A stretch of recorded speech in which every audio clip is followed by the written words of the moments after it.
जनार्दन द्विवेदी जी, प्रदीप जैन जी,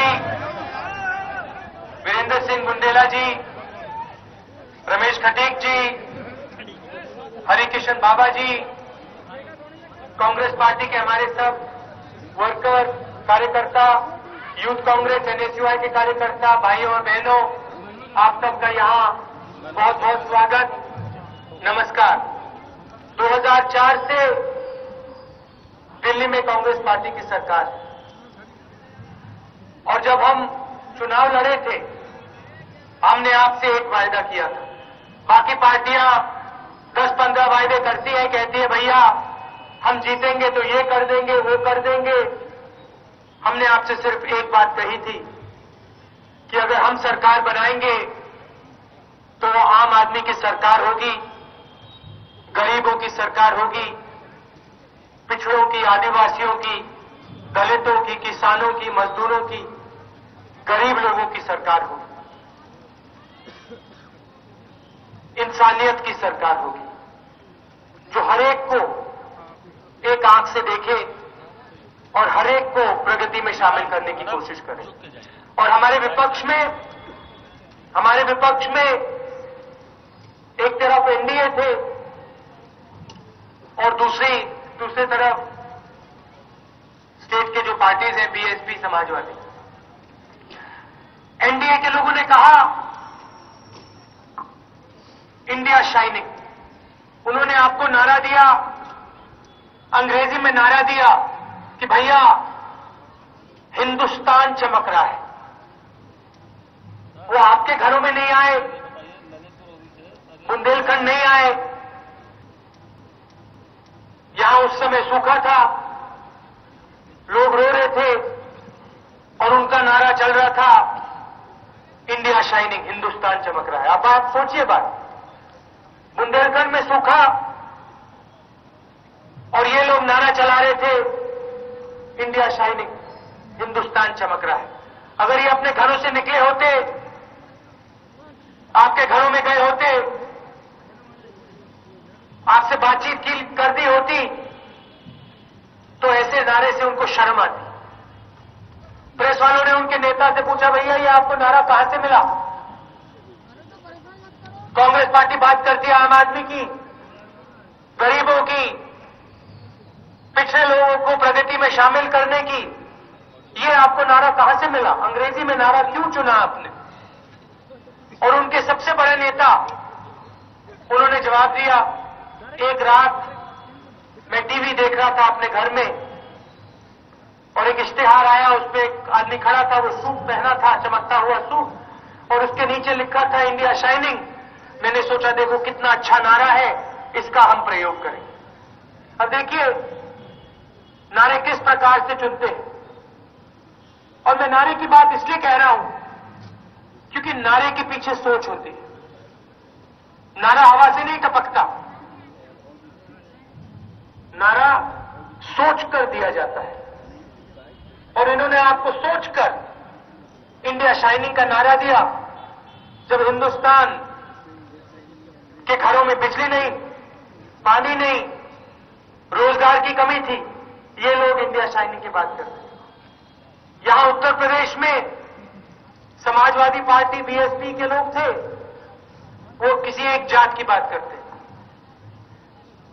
10% लोगों की बात करते हैं और जो 90% आबादी है उनको भूल जाते हैं।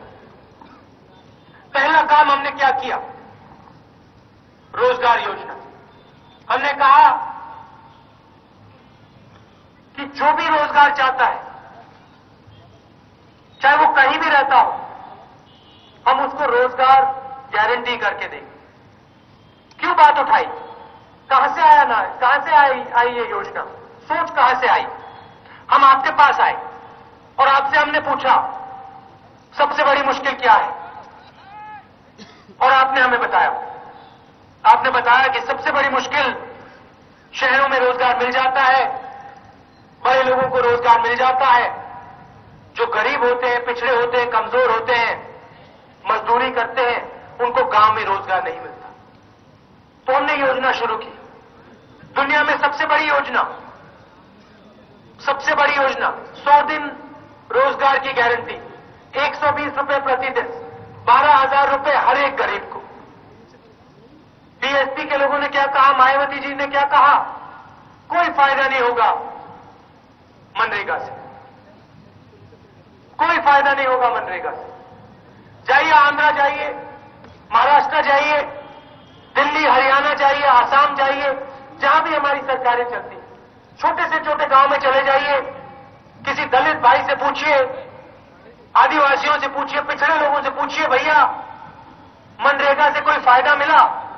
और आपको कहेंगे, 3 बातें कहेंगे। पहली बात, पहली बार गांव में रोजगार पहुंचा। दूसरी बात, इज्जत मिली।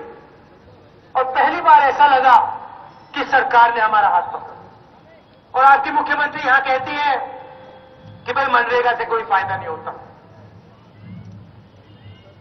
बुंदेलखंड में सूखा पड़ा, आप जानते हो, आपसे बेहतर कोई नहीं जानता। पानी नहीं था, रोजगार नहीं था, पलायन हो रही थी। हम यहां आए, ऐसे स्टेट से मैंने कहा, मायावती जी से कहा कि मायावती जी, आप उत्तर प्रदेश की चीफ मिनिस्टर हैं, क्यों ना आप अपनी आंखों से जाके बुंदेलखंड को देखें। मैं विपक्ष का नेता हूं, मगर मैं यूपी का भी एक युवा हूं, और मैंने उनसे कहा, दिल से कहा कि देखिए, आप अपनी आंखों से जाके देखिए क्या हो रहा है बुंदेलखंड। एक बार नहीं आई वो, एक बार नहीं आई। मनरेगा की बात करते हैं, पिछड़ेपन की बात करते हैं, आपकी चीफ मिनिस्टर यहां नहीं आई। मैं आपके घरों में जाता हूं, आपके घरों में भोजन खाता हूं, यहां पे बुंदेलखंड में आपके गांव में रहा हूं, रात को सूखा पड़ा था, आपके घरों में रहा, आपसे बातचीत की, आपके जो विचार थे उसको समझा। आपके लोगों ने हमें कहा कि देखिए, बुंदेलखंड में बहुत दुख है, यूपी की सरकार कुछ नहीं कर रही, आप मदद कीजिए। हम गए, प्रधानमंत्री के पास गए, आपके लोगों को ले गए। कुछ समय नहीं लगा, प्रधानमंत्री ने बुंदेलखंड पैकेज पास किया, 8,000 करोड़ रुपए बुंदेलखंड के लोगों के लिए। नहीं, अभी आप ताली बजा रहे हो, ताली बजा रहे हो, मगर मुझे